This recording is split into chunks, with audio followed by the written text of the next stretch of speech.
전통 음식이 뭔가 하는 것에 대한 공부를 하기 위해서 문헌들을 많이 들여다봐요. 그래서 옛날 문헌에 등장하는 이 음식을 보고 지금 우리가 먹고 있는 음식 요게 어떻게 다르니까 그 옛날 걸 만들어서 이렇게 먹어야 우리 전통적으로 우리 한국인으로서의 삶을 잘 사는 거 아니냐 하고 이렇게 이야기하시는 분들도 많아요. 이런 일이 있었어요. 조선 문헌에 등장하는 요리 중에 설하멱이라는 게 있어요. 알아요? 설하멱. 고기구이. 그 설하멱의 조리법, 그 조선시대 문헌에 어떻게 적혀 있는지 혹시 아세요? 고기를 구웠다가 물에 담궜다가 꺼내서 다시 굽고 하는 과정을 반복해서 만드는 걸로 합니다. 조리학과.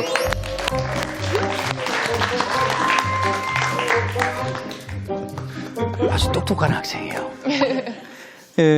그 조선 문헌에 등장하는 조리법을 이렇게 풀면 이래요. 고기를 얇게 저으면서 두들겨 편 다음에 대나무 꼬챙이로 개워서 껴서 그걸 불에 굽는데 굽다가 물에 담궜다가 굽다가 물에 담궜다가 굽다가 물에 담궜다가 하는 것을 3번 반복하고 난 다음에 장을 바르고 굽는가 뭐 이렇게 돼 있어요. 한국 전통 음식 연구가 우리나라에서 연구가들이 꽤 많이 있어요. 이런 영역에. 그래서 그 연구가 중에 한 분이 이런 조리법으로 음식을 해서 가끔씩 이렇게 손님들한테 내요. 텔레비전에서도 이런 장면들이 곧잘 나왔어요. 조상님들이 지혜로운 슬기로운 조리법이다라고 설명을 하면서 이렇게 하시는 거예요. 그래서 그걸 한 입 딱 이렇게 보면 어떤 맛이냐 그러면 마분지를 물에 불려서 씹는 느낌 같은 이런 맛이에요. 뭔 이런 일이 있는가 참 황당한 거죠. 그 조선시대의 조리서에 나와 있는 그 조리법을 조상님의 지혜로운 조리법으로 읽어내느냐 아니면 그 시대를 읽어내는 그 시대에 어떤 삶을 살았는가 하는 것으로 읽어내는가의 차이에서 발생을 하는 거예요. 그분은 조상님의 슬기로운 지혜라고 이야기를 하지만 저는 그 문은 설하멱의 그 조리법을 읽으면서 그때 당시에 어떤 삶을 살았는가 하는 것을 읽어내야 된다고 저는 생각을 해요. 그 설하멱은 조선의 문헌에 다양한 이름으로 등장을 해요. 설하멱, 설리적, 설하멱적 뭐 이런 이름으로 여러 종류 이름으로 등장하거든요. 이렇게 표기가 지각각으로 등장한다는 것은 아주 쉽게 생각을 해야 돼요. 왜래요? 설하멱, 설리적 이거하고 비슷한 이름 한번 떠올려보세요. 꼬챙이에 깨워서 굽는 요리. 사슬릭. 산적. 맞습니다. 산적을 사슬적이라고도 이야기해요. 그죠? 사슬적, 산적, 사슬릭. 꼬챙이에 고기 끼워가지고 굽는 거, 요거 다 사슬릭이에요. 그러니까 설하멱, 설하멱적, 설리적 이런 말이 다 그 꼬치구이, 사슬릭의 표기라고 보면 돼요.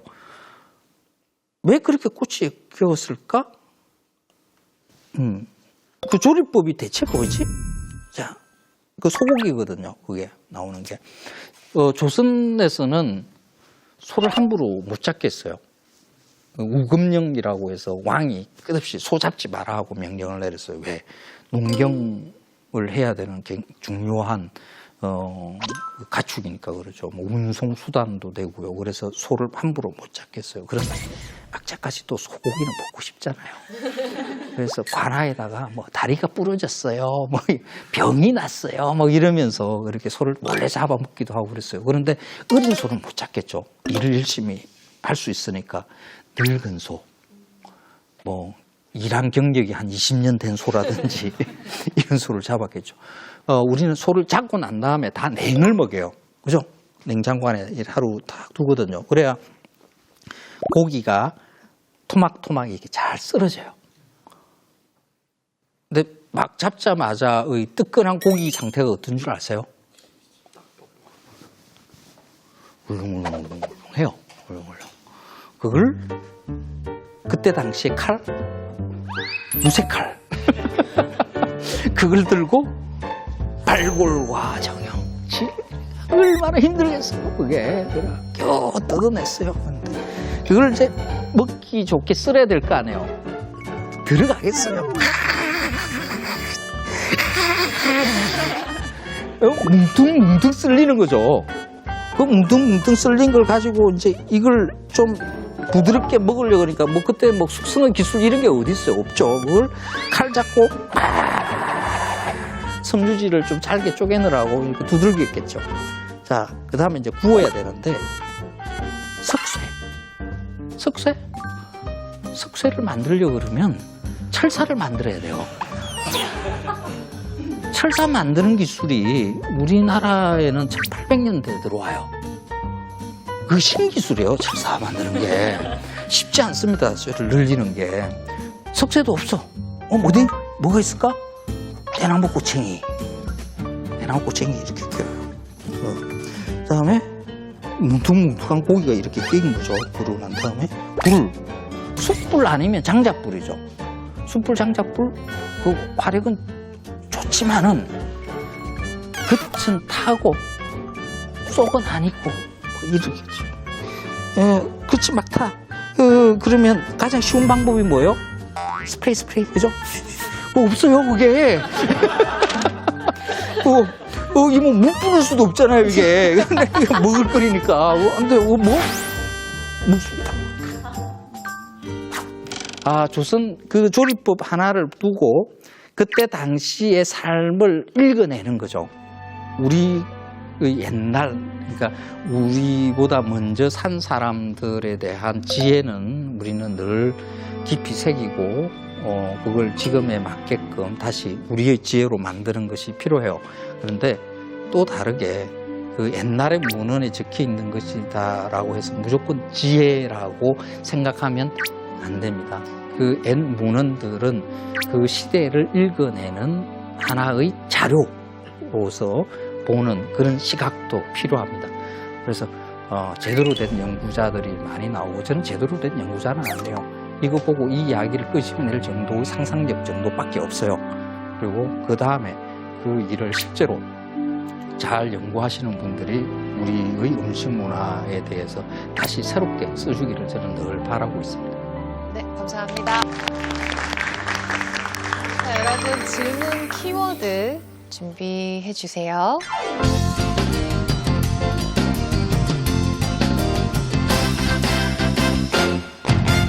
제가 이제 작가님이 이제 강의를 듣다 보니까 솔직히 조금 혼란은 왔어요. 이제 제가 믿었던 한국 음식 대체 무엇이고 전통 음식 대체 무엇인가. 그래서 든 생각이, 제가 외국인 친구들이 조금 있는데 외국인 친구들이 가끔씩 물어보거든요. 이제 한국에 와서 유학생활을 하는데 그럼 어떤 음식을 먹어야 되냐 이런 식으로 물어보면 제가 대체 어떤 음식을 추천해줘야 될지, 작가님이 생각하신 그래도 한국을 대표할 수 있을 만한 그런 자랑스러운 음식은 무엇인지가 좀 궁금합니다.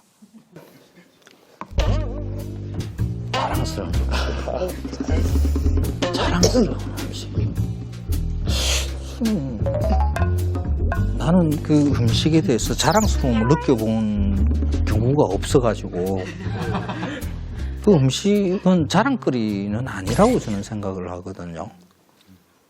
우리는 그냥 이런 재료가 주어졌으니까 이 재료를 가지고 이렇게 해서 먹는다. 그러니까 요리라는 거는 이런 거예요.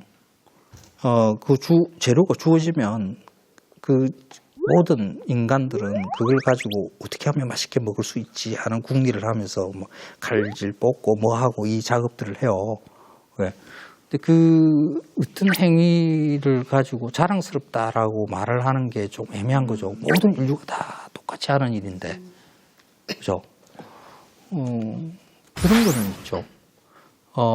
한국에 왔으니까 한국에 온 기념으로 너한테 한국에서의 강의란 기억 하나는 내가 남겨줄게. 그 외국 사람들도 그런 거 먹고 싶어요. 그게 그 여행에서 가장 아름다운 추억이 될 수 있는 거거든요. 이거 먹어야 되지. 그렇죠. 그래서 그런 걸 먹여야 된다고 저는 주장을 해요. 모든 사람들이 다 맛있다고 하는 치맥 같은 것은 피하고 개의 나라 음식이 나올 때마다 느끼는 게 쟤네들은 너무 간단하게 먹는다. 그렇다면 세계화가 되려고 한다면 다른 나라에서 맛있게 먹고 누구나 만들어 볼 수 있는 간편한 음식이면 더 세계화가 쉬울 텐데 외국 음식들도 굉장히 힘들기를 해요. 근데 접시 하나에 다 끝나잖아. 굉장히 힘들어요. 걔네, 저 조리학과 학생,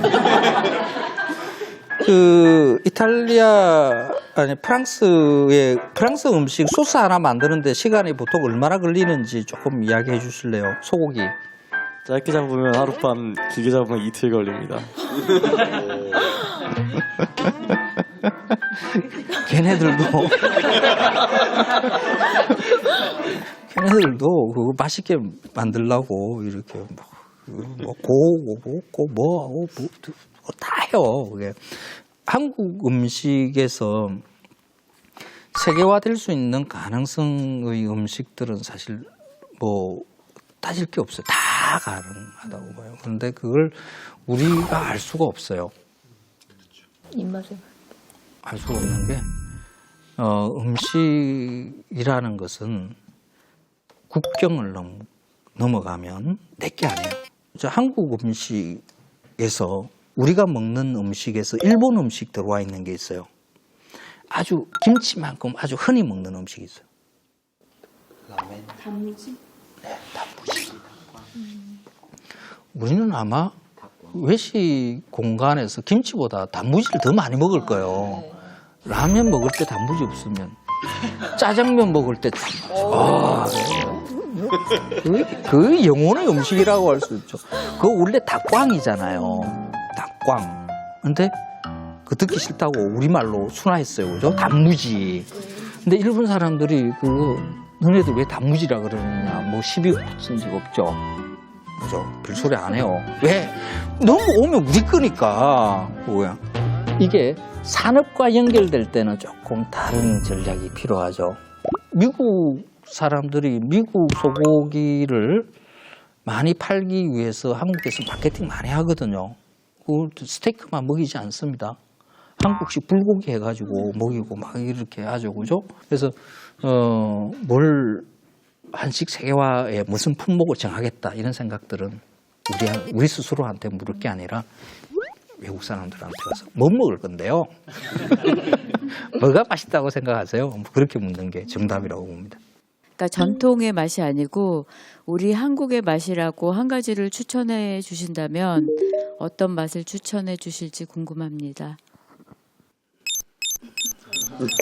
그 한국인으로서의 정체성이 담겨 있는 음식 하나를 뽑아보자는 건데, 와, 힘들어요. 다 한국인으로 살고 있지만은, 2018년 이 대한민국의 시민으로 다 이렇게 문화 공동체를 형성하고 살고 있지만은 또 자세히 들여다보면 사람은 또 다 다른 환경에서 살아가고 있고 성격 다 다르고 정치 성향수로 또 다르고 그죠? 다 다른 인간으로 존재하잖아요. 그 각각의 개성들을 머릿속에 떠올리면 지금 대한민국 국민 숫자만큼의 지각각으로 나는 죽기 전에 이런 음식 먹고 싶어 하는 음식들이 쫙 널려 있겠죠. 그걸 금방지게 제가 아무리 마칼럼스로 하지만은 딱 하나 이렇게 말하기는 힘들죠. 그래서 그건 있어요. 그러니까 음식의 종류는 뭐라고 말하기는 어렵지만은 비슷하게 아마 생각하는 그 상황들은 있을 것 같아요. 인간은 태어나서 이제 젖대고 처음 먹는 음식들은 거의 다 엄마가 해주는 음식이거든요. 사실 그렇죠. 아마 엄마가 해준 음식 그걸 아마 죽기 전에 먹어야 될 음식으로 온 국민들 사실 이 우리나라 국민들만이 아니라 이 지구에 살고 있는 모든 인간들이 아마 다 같이 떠올릴 것이 아닌가 그렇게 생각합니다. 다시 좀 앞쪽으로 우리 선생님 모시도록 하겠습니다. 오늘 어떻게 재미있으셨으면 크게 박수 한번 부탁드려도 될까요?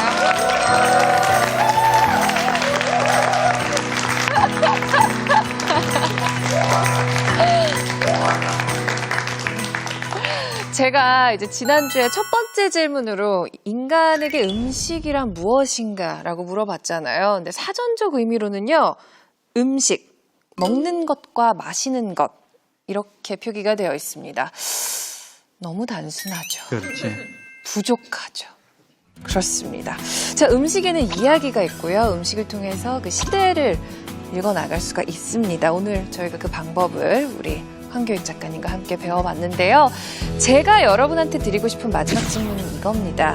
음식을 통해서 그 시대를 읽어낼 수 있다면은 100년 후에, 200년 후에 우리 후손들이 우리가 즐겨 먹는 음식을 보고 2018년을 어떻게 정의할까?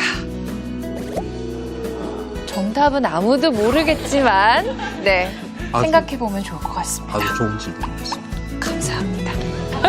자, 질문 여기까지 받도록 하겠습니다. 고맙습니다.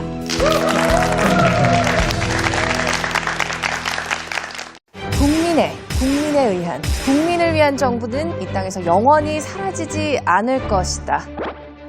우리가 현실을 살아보면 그렇지 않다라는 건 여러분도 잘 아실 겁니다.